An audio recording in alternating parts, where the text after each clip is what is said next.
इस वीडियो में हम गोल्ड के चार्ट का एनालिसिस करेंगे और देखेंगे कि फॉरेक्स मार्केट में गोल्ड की नेक्स्ट मूव क्या हो सकती है।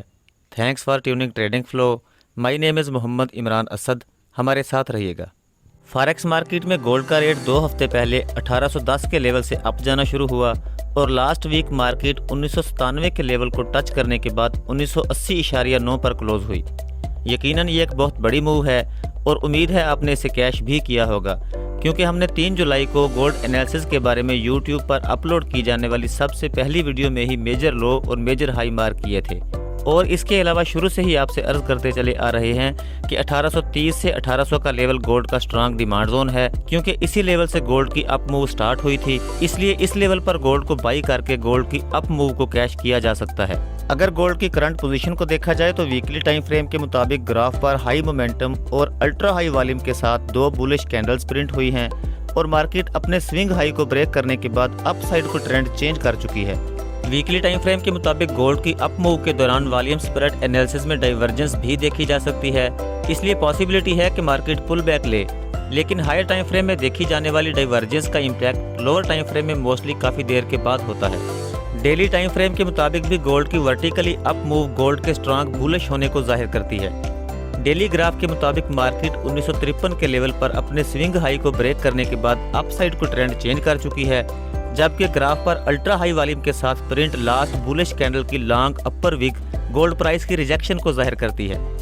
4 आवरली टाइम फ्रेम के मुताबिक मार्केट ने 1962.6 के लेवल पर अपसाइड को लास्ट ब्रेक ऑफ स्ट्रक्चर किया है और 1952 से 1945 का एरिया गोल्ड का 4 आवरली डिमांड जोन है।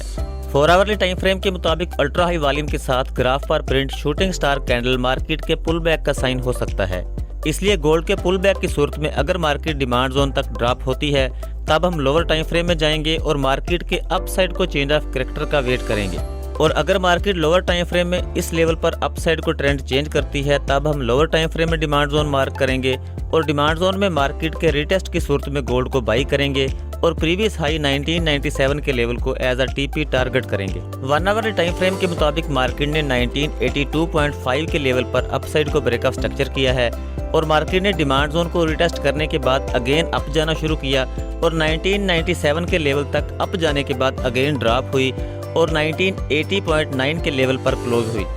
1 आवर टाइम फ्रेम के मुताबिक 1972 का लेवल गोल्ड का स्विंग लो है और मार्केट दूसरी बार डिमांड जोन को टैप कर रही है।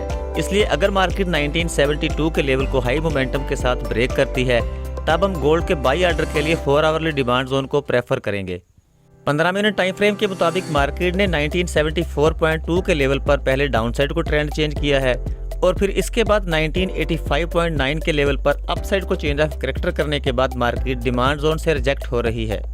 जैसे ही मार्केट ओपन होती है तब हम मार्केट के बिहेवियर के मुताबिक ही ऑर्डर पोस्ट करेंगे। अगर मार्केट अपने स्विंग हाई को हाई मोमेंटम के साथ ब्रेक करती है तब हम रिटेस्ट की सूरत में गोल्ड को बाई करेंगे और प्रीवियस हाई 1997 के लेवल को एज अ टीपी टारगेट करेंगे। लेकिन अगर मार्केट हाई मोमेंटम के साथ डाउन साइड को 1972 के लेवल को ब्रेक करती है तब हम सेलिंग अपॉर्चुनिटी देखेंगे और 1955 के लेवल को एज अ टीपी टारगेट करेंगे। डेली टाइम फ्रेम के मुताबिक मार्केट की अप मूव की सूरत में 2030 से 2067 का लेवल मार्केट का दूसरा टारगेट हो सकता है।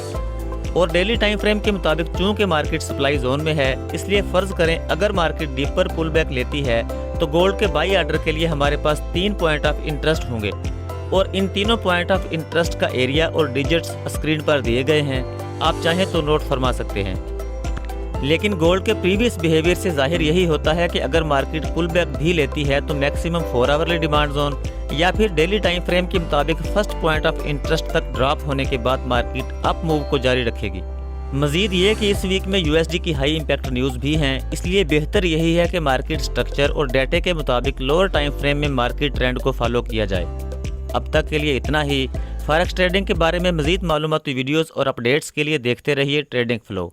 इजाज़त दीजिए। खुदा हाफिज़।